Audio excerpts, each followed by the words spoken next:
Oke, standby, kamera ready, sound ready, 3, 2, 1, action.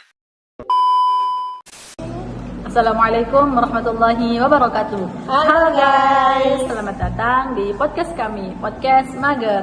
Makin ngerti bersama kami.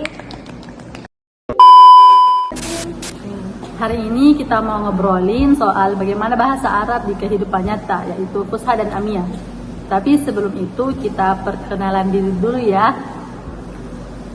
Mulai dari saya, nama saya Maliki Zakira. saya Salsabila. Saya Mukrim Ramadhani.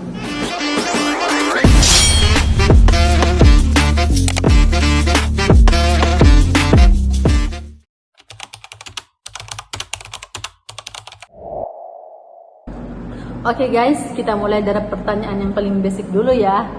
Kenapa sih bahasa Arab kayak punya dua versi? Karena bahasa Arab itu berkembang di dua kebutuhan. Yang pertama dibutuhkan pada acara formal atau resmi dan ilmiah. Yang kedua dibutuhkan untuk komunikasi sehari-hari. Bahasa Arab Fusha itu lahir dan dijaga sebagai bahasa alat, sastra dan agama. Makanya strukturnya rapi, aturannya ketat dan relatif sama dari dulu hingga sekarang.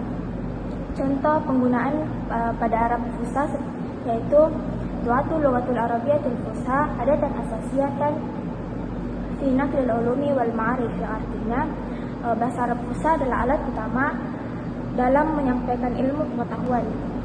Nah, sementara itu manusia juga butuh bahasa yang cepat, praktis dan fleksibel buat ngobrol.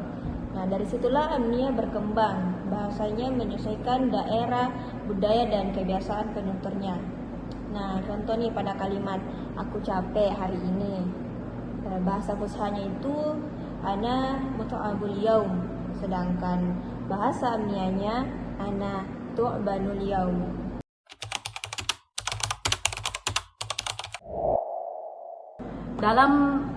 Dalam kehidupan nyata, kapan sih para pengguna bahasa Arab menggunakan versi Fusha dan kapan menggunakan versi Amiyah?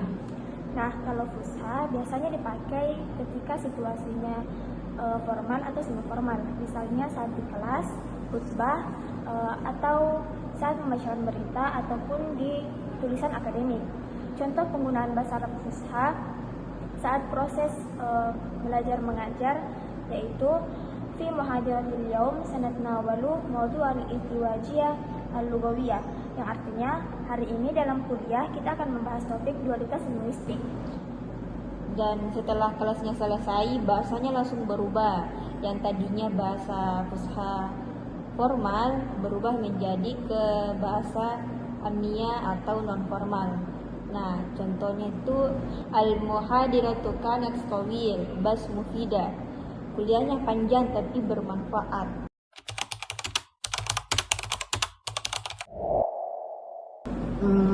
Banyak mahasiswa bahasa Arab yang merasa, aku kok udah belajar lama ya, bertahun-tahun bahasa Arab, tapi tetap saja susah ngobrol dengan orang Arab asli. Itu kenapa? Karena yang biasa dipelajari di kelas itu adalah bahasa Arab Fusha. Bahasa Arab Fusha yang sering dipelajari itu seperti kaifahaluk, mada tadrus, yang artinya bagaimana kabarmu, apa yang kamu pelajari. Sementara itu yang dipakai oleh orang Arab untuk bahasa sehari-hari mereka itu ialah bahasa Arab Amiyah.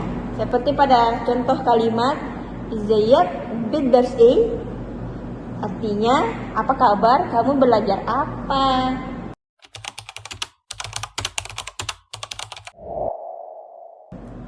Ada anggapan bahwa bahasa Amiyah itu adalah kelas kedua.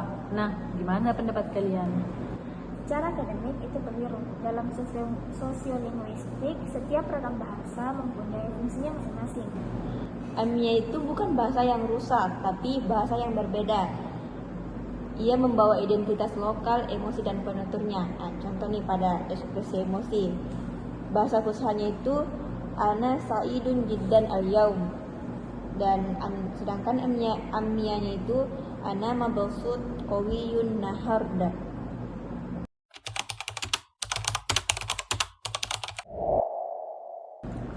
Kalau disimpulkan, idealnya sikap kita terhadap Fusha dan Amiyah itu gimana guys?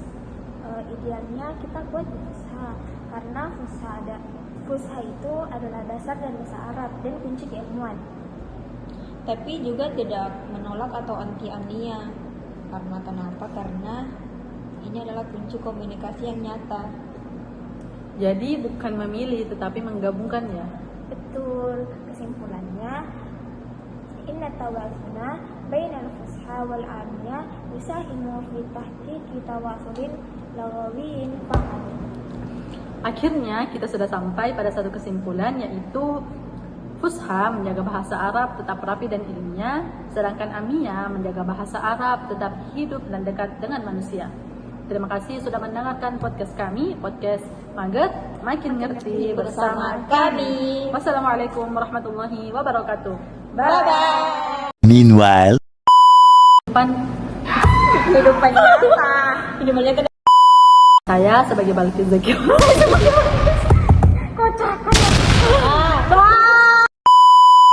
Mager.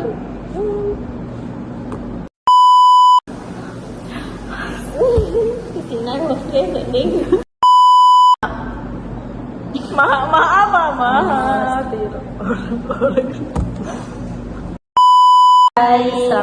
Selamat. Harus dalam kehidupan apa namanya? Biar masih pembukaan. Oke.